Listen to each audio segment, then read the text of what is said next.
इस वक्त middle east युद्ध का मैदान बना हुआ है। एक तरफ ईरान है तो दूसरी तरफ इजराइल है। दोनों में जंग भीषण जारी है, जैसे मानो एक दूसरे का खात्मा करके ही दम लेंगे। युद्ध की इस आग में घी डालने का काम किया है अमेरिका ने, जो अक्सर करता है, जो पहले भड़काता है, फिर वार करने के लिए उकसाता है, और फिर जब वार में वॉर तब्दील हो जाता है तो खुद इस जंग में वो कूद पड़ता है। दो देशों की जंग में हमेशा डायरेक्टर का रोल प्ले करने वाला अमेरिका इस बार मेन कैरेक्टर बन गया। ईरान इजराइल के बीच छिड़ी जंग तो माना जा रहा था कि कहीं ना कहीं इसके पीछे अमेरिका का ही हाथ है। इसकी पुष्टि भी खुद अमेरिका ने ही कर दी जब वो खुद इस लड़ाई में खुलकर शामिल हो गया और ईरान पर एयर स्ट्राइक कर दी। ये एयर स्ट्राइक अमेरिका के प्रेसिडेंट डोनाल्ड ट्रंप के आदेश पर की गई। हालांकि बाद में खुद ही वो घुटनों पर आया और सीज फायर का ऐलान भी कर दिया। सीज फायर का ऐलान न केवल अमेरिका और ईरान के बीच हुआ, बल्कि इजराइल ईरान के बीच भी लड़ाई रोक दी गई। जंग भले ही रुक गई, लेकिन ईरान और अमेरिका के बीच तनाव अपने चरम पर पहुंच चुका है। लेकिन एक समय था जब अमेरिका और ईरान अच्छे दोस्त भी हुआ करते थे। फिर कैसे दो दोस्त दुश्मन बन बैठे, चलिए जानते हैं।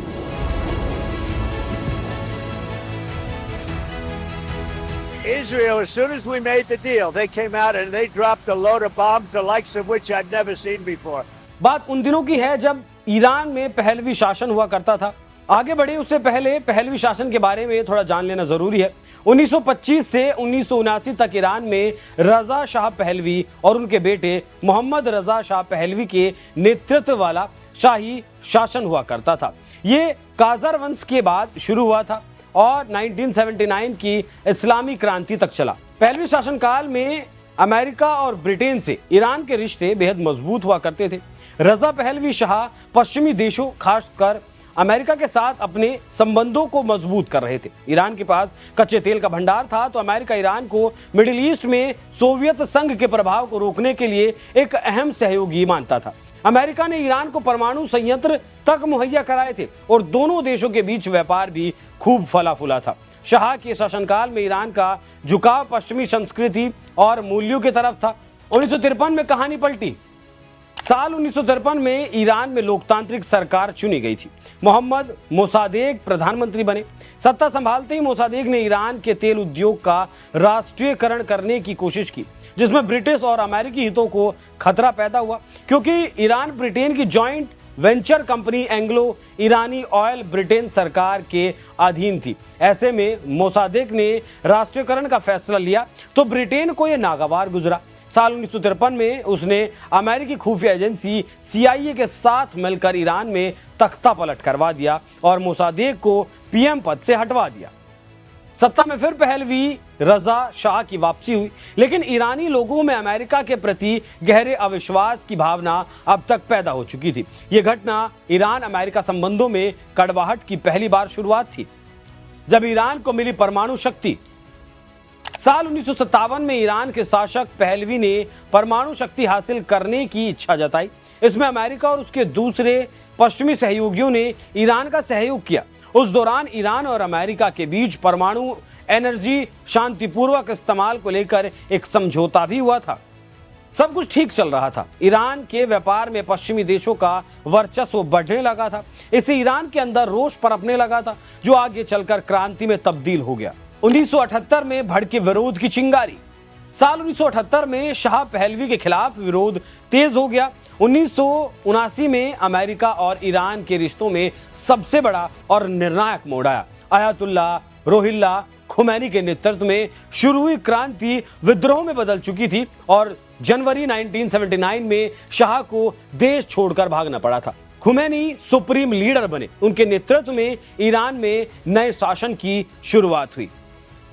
वहीं सत्ता से बेदखल हुए शाह पहलवी को कैंसर के चलते अमेरिका ने शरण दी और इलाज मुहैया करवाया। इससे नाराज होकर ईरानी छात्रों ने अमेरिकियों को बंधक बना लिया।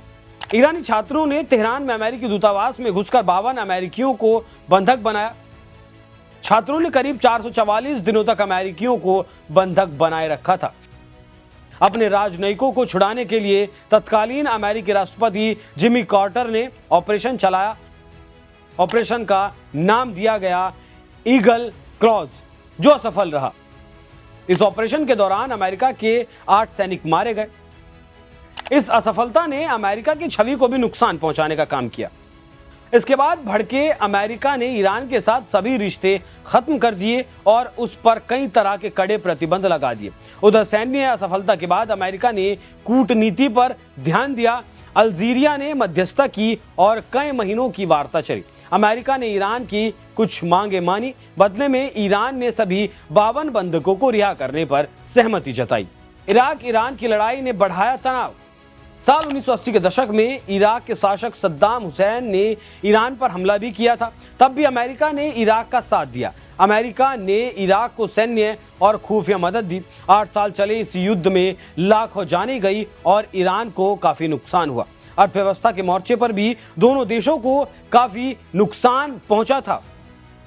1984 में इजराइल ने लेबनान पर हमला किया, तब भी अमेरिका इजराइल के साथ था। इस जंग में बेरूत स्थित एक अमेरिकी बेस पर हुए हमले में 241 अमेरिकी मारे गए।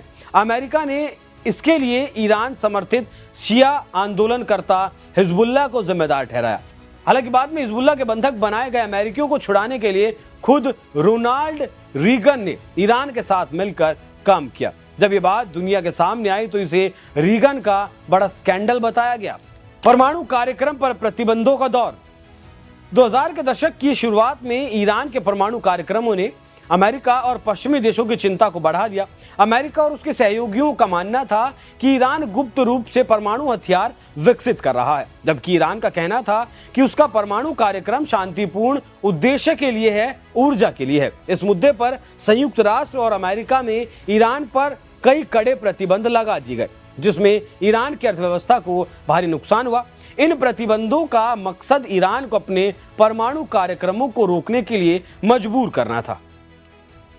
साल 2002 में अमेरिका के ऊपर जब 9/11 का हमला हुआ तो तत्कालीन प्रधानमंत्री जॉर्ज डब्ल्यू बुश ने भी ईरान को आतंक की धुरी करार दिया था। जॉर्ज डब्ल्यू बुश ने कहा था कि इराक और उत्तर कोरिया के साथ ही ईरान भी दैत्यों की धुरी है, और ये बात है उसी समय पर्दे के पीछे रहकर ईरान अफगानिस्तान में तालिबान और अलकायदा के खात्मे में अमेरिका की मदद कर रहा था।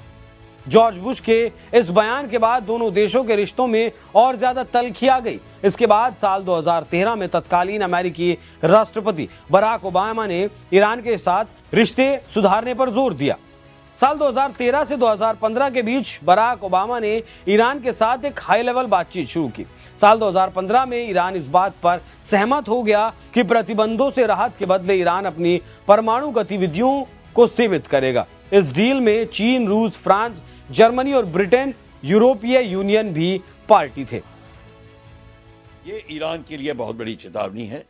ये ईरान के लिए ही नहीं, ईरान के समर्थकों के लिए बहुत बड़ी चेतावनी, चाइना के लिए बहुत बड़ी चेतावनी है, रशिया के लिए बहुत बड़ी चेतावनी है, जो दोनों ईरान को सपोर्ट कर रहे हैं।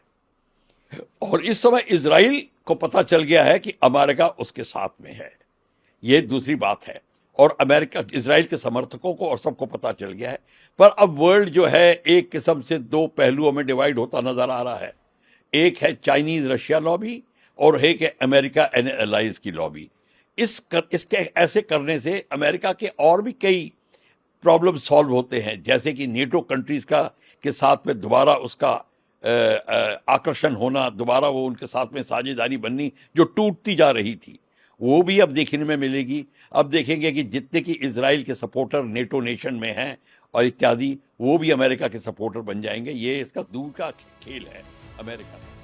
हालांकि 2017 में बराक ओबामा का कार्यकाल खत्म हुआ और अमेरिका के नए राष्ट्रपति बने डोनाल्ड ट्रंप। सत्ता संभालते ही राष्ट्रपति ट्रंप ने इस समझौते से अमेरिका को बाहर निकालकर खड़ा कर दिया। ट्रंप का मानना था कि यह समझौता ईरान को परमाणु हथियार बनाने से रोकने के लिए काफी नहीं है। इस फैसले ने दोनों देशों के बीच तनाव को फिर से बढ़ा दिया और ईरान ने समझौते की कुछ शर्तों का पालन करना बंद कर दिया। डील के पैमानकों से कहीं ज्यादा उच्च गुणवत्ता वाले यूरेनियम का उत्पादन शुरू कर दिया। कासिम सुलेमानी की मौत ने बढ़ाया तनाव। साल 2020 में अमेरिका ने ईरान के शीर्ष कमांडर कासिम सुलेमानी को इराक में एक ड्रोन हमले में मार गिराया था, जिसके जवाब में ईरान ने इराक में अमेरिकी सैन्य ठिकानों पर मिसाइलें दागी थी। साल 2023 में इजराइल हमास की लड़ाई में भी ईरान और अमेरिका सीधे तौर पर एक दूसरे के सामने थे। अमेरिका इजराइल का समर्थन कर रहा था, तो जबकि ईरान का झुकाव हमास और फिलिस्तीन समूह की तरफ था। 1953 के तख्तापलट से शुरू हुई ये कड़वाहट 1979 की क्रांति और उसके बाद के घटनाक्रमों के साथ और ज्यादा गहरी होती चली गई। हालांकि बीच में कई बार रिश्ते वापस पटरी पर लौटे, लेकिन फिर तनावपूर्ण हो गए। आज फिर दोनों देश उसी मुहाने पर आकर खड़े हो गए हैं जहां तनाव चरम पर पहुंचा हुआ है, वार पलटवार तक पहुंचा हुआ है। हालांकि दोनों देशों के बीच सीज फायर पर फिलहाल के लिए सहमति बन गई है, लेकिन अभी भी अनिश्चितता से इनकार नहीं किया जा सकता। हालात कभी भी नाजुक हो सकते हैं। ऊंट किस करवट बैठता है, बाकी वो देखने वाली बात होगी। इस पूरे विषय पर, अमेरिका और ईरान की इस दुश्मनी पर आप क्या सोचते हैं, आप क्या राय रखते हैं? अपनी राय हमें कमेंट कर जरूर बताइएगा। नमस्कार।